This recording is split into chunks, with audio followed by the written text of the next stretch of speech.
هاي حلوين، ازيكم؟ عاملين ايه؟ يا رب تكونوا بخير. كل سنه وانتم طيبين ورمضان كريم. وبما اننا في رمضان فاحنا شغالين في حلقات رمضان، كل الفيديوهات الجايه ان شاء الله. وبما اننا في رمضان كمان كلوبز نودلز ما نسيتناش وعملت لنا نودلز حلوه. النودلز دي لقيتها في السوبر ماركت واتفاجئت جدا ان هي فعلا حاجه حلوه مش حاجه حادقه المره دي. ومكوناتها ان هي بطعم اللبن وجوز الهند. نودلز حلو جديد من كلوبز نودلز، فالكيس ده تقريبا ب5 جنيه، مش فاكره سعره قوي. بس يلا تعالوا بقى نجربها ونشوف كده الاختراع ده هيبقى حلو ولا مش حلو. يلا نبدا نعمله. جبنا الطبق وجبنا الكيس الحلو ده.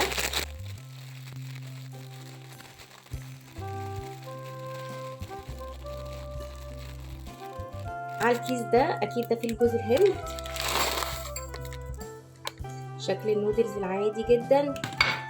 نحط عليه بقى الميه السخنه. بصراحه مش عارفه احط الكيس، مش عارفه احط الكيس ولا استنى اما يطلع، مش عارفه. هحط الكيس بعد ما يستوي. تعالوا نشوفه بقى بعد ما استوى. هو اندومي عادي ويستوي بالطريقه العاديه خالص. هنكب الميه بقى ونحط عليه الاضافات الحلوه. هنفضي بقى الكيس اللي فيه المكونات الحلوه. ريحه الكيس مسكره ومش عارفه ده لبن بودره وجوز هند وايه بقى. تعالوا نشوف.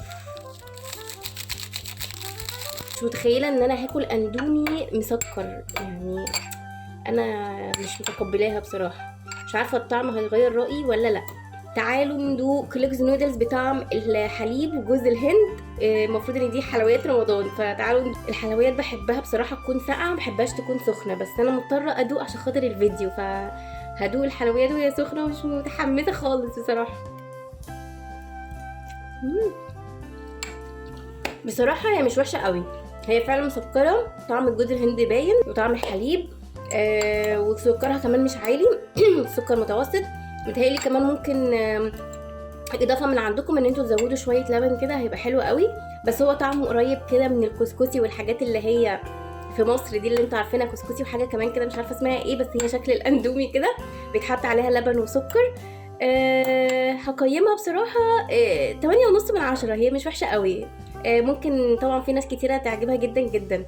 وبس كده. انا جربت معاكم كوليكت نودلز اللي بطعم الحليب وجوز الهند. وما تنسوش تحطوا لايك للفيديو ودعموا القناه عشان اظهر معاكم في اقرب وقت. استنوني فيديوهات جديده وباي باي.